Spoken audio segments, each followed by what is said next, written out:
I'd like to welcome everybody here today to West Creek Middle School. This is a day of remembrance of John and Katy Over, and also a day of celebration for a young lady who's worked extremely hard this past year to honor a teacher that she loved. A year ago, we saw tragedy, but it was not to be just tragedy. We got an opportunity to change state law in the state of Tennessee because a dedicated group of citizens who came forward and said, you know, this is not to happen to anybody else.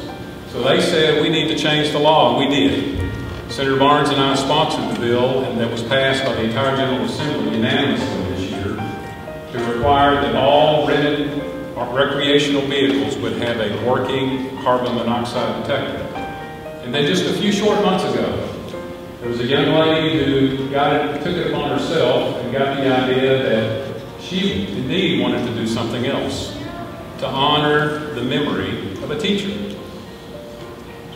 And that teacher used to teach here at Katy Over. And she thought, well, it would be a great idea if we were to elevate carbon monoxide awareness to a statewide day. And what better day than on September the 18th, 2012, see that day recognized across our state.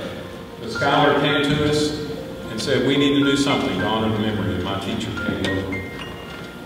So from that tragedy came triumph. I will never forget that phone call from Mr. Feldman 1 year ago today, informing us of Coach Over's death. Not only her death, but her husband and 3 others, who were all doing charity work. What, how, but mostly why? Why is my coach, my mentor, and most of my friends gone? How could this happen, and what happened? Carbon monoxide, which has always been a fear of mine, was the cause of her death. To take the life of someone who meant so much to me, and who I cared so much about.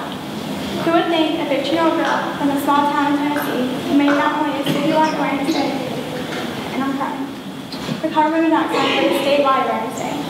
Now, I'm not going to lie, many people didn't take me seriously when I talked about my plans on making a difference and starting an awareness day. But I did.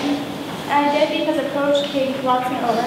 Please go home and make sure you have a carbon monoxide detector in your home and that it is in working order. Rest in peace, Jake. Rest in peace, J-Cats. Jonathan Over, Coach Katy Watson Over, Allison Nova White, Tim Stone, Slim Jim Wall, Dawn Never Forgotten.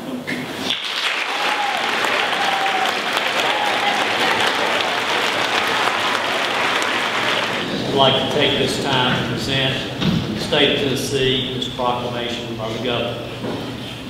Whereas Bikers and Care is an organization of motorcycle enthusiasts dedicated to supporting children's charities, and whereas in September of 2011, the Clarksville BWC Group held the 30th annual Leslie W. Watson Memorial Toy Run and Benefit Party all-weekend event, and whereas on September 18, 2011, Catherine Elizabeth Watson Over, Jonathan Michael Over, Timothy B. Stone, James F. Wall II, and Allison Elizabeth Bagwell Wyatt were killed as a result of carbon monoxide poisoning in a recreational vehicle they shared, leaving behind 13 children and a host of family and friends.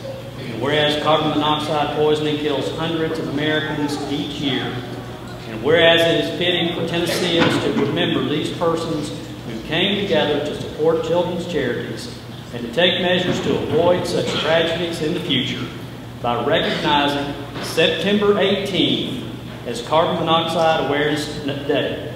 Now, therefore, I, Bill Haslam, Governor of the State of Tennessee, do hereby proclaim September 18, 2012 as Carbon Monoxide Awareness Day in Tennessee, and encourage all citizens to join me in this worthy observance. In witness whereof I have hereto set my hand, Bill Haslam, Governor, Trey Hargett, Secretary of State. This makes me cry. It makes me realize that no matter who you are, you can make a difference. And it still kind of shocks me today, thinking, you know, how did I do this? I'm still shocked when I think about it. Wow. I don't even know words to describe. to have a student that takes the time to reflect on the loss of a teacher and how much that teacher meant to him. The love, the friendship, that motivation, that encouragement every day that Coach Over had for Skylar Hughes is, I think it speaks volumes to each and every one of us as educators and what the opportunity that we have every day when we work with young people and kids. I'm proud of myself and I'm happy that I had all the support I had.